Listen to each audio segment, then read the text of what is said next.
வணக்கம், நான் உங்கள் வழக்கறிஞர் ஜார்ஜ் பெலிஜன். இந்திய தண்டனை சட்டம் பிரிவு 144 பத்தி தான் இந்த வீடியோல பார்க்க போறோம். செக்ஷன் 144 ஆஃப் IPC பத்தி தான் பார்க்க போறோம். வாங்க வீடியோக்குள்ள போலாம். அடிப்படை சட்டங்கள், ஆவணங்கள் பற்றி தெரிந்து கொள்ள பின் லா சேம்பர் யூடியூப் சேனலை பாருங்கள், சப்ஸ்கிரைப் செய்யுங்கள்.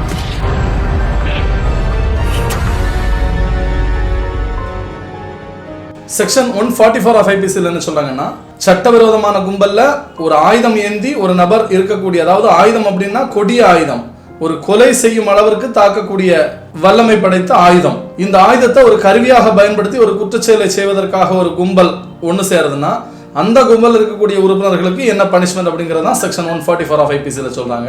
பனிஷ்மெண்ட் டீடைல் பாத்தீங்கன்னா 2 ஆண்டுகள் வரை சிறை தண்டனையும் அபராதமும் சேர்த்தும் விதிக்கலாம், இல்ல தனித்தனியாகவும் விதிக்கலாம். கிளாசிபிகேஷன் ஆஃப் ஆஃபென்ஸை பொறுத்த வரைக்கும் காக்னைசபிள் ஆஃபென்ஸ், நான் காம்பவுண்டபிள் ஆஃபென்ஸ், பெயிலபிள் ஆஃபென்ஸ்.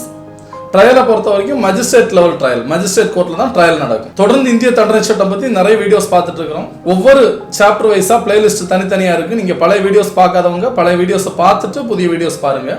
தொடர்ந்து சாப்டர் 8 பத்தி தான் நம்ம பார்த்துட்டு இருக்கோம். வீடியோ பத்தின உங்க கருத்துக்களை எல்லாம் நீங்க கமெண்ட் பாக்ஸ்ல கமெண்ட் பண்ணுங்க. தொடர்ந்து வீடியோ உங்க நண்பர்களுக்கு எல்லாம் ஷேர் பண்ணுங்க. நன்றி, வணக்கம்.